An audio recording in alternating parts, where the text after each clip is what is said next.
Hello everybody, this is Methyl Kaiju, and today we'll be going over the Rotten Tomatoes score, which is, yeah, it's pretty bad. It is pretty bad. This will be my last video, for this movie until I see it. So the next video will be a non-spoiler review of the movie. Maybe a spoiler review, I don't know. We'll see, but if it is a spoiler review, I will be uploading it, say, like Saturday, so that you guys can go ahead and watch it. Anyhow, let's go over the Rotten Tomatoes score and how it affects the box office of this movie in particular. So, Godzilla King of the Monsters has flip-flopped on its Rotten Tomatoes score. It was at like 46, okay? I mean, originally it was actually at 30%. Then it rose to 46, then to 52, 56, 58, and then it has decreased ever since, and it is now at 45% currently, which is a pretty bad. Okay, that is pretty bad. The overall general theme is that people who gave the film a fresh rating thought the action was amazing and that the humans weren't bad, and they also know it's a giant monster movie. They're not expecting, Citizen Kane or anything like that. Those who gave the review a rotten one thought the plot and characters were ridiculously dumb and that the action wasn't worth the price of admission, which, to be honest, I find that a little bit odd, okay? Something also odd is that some critics are saying, hey, that's too much monster action, okay? Others are saying, oh, we barely see Godzilla. This is why Godzilla 1998 is better or something. I saw a review like that. Pretty retarded. So yeah, it's a little bit contradictory. Okay, pretty weird, pretty weird. Now, Rotten Tomatoes is nowhere near the levels of being a definite measure of whether this movie is good or not, or pretty much for any movie. You should have your own opinion about this film rather than relying on critics. And don't let your hype get killed because of this, okay? Aladdin, for example. The movie has fantastic word of mouth, okay? People are saying, wow, it's a very good movie, very good movie. But the Rotten Tomatoes score, I mean, it's pretty bad, okay? It's rotten. So that is not really that good. Personally, I really don't care about the Rotten Tomatoes score, except for the fact it affects the box office. So speaking of box office, let's go over how the box office is affected by the Rotten Tomatoes score.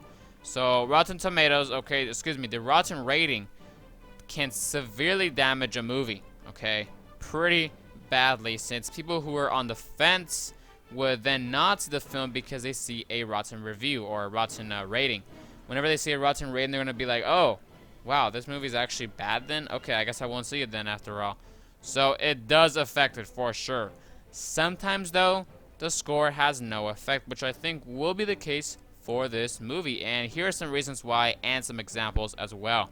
Second point is that on Rotten Tomatoes itself, it says like a little consensus, and the consensus, okay, which even those who hated it basically agree with this claim as well, quote unquote, delivers spectacular kaiju action and reaffirms that cutting edge effects are still no substitute for a good story, end of quotes.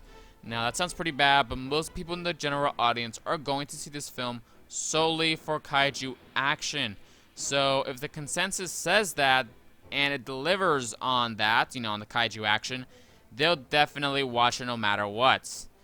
And my last point is that the audience reception should be wildly different, which leads to good word of mouth, which then leads to good box office growth. So here's some examples. Venom has a terrible score on Rotten Tomatoes, okay? 29%. That is terrible. But its audience score is way higher.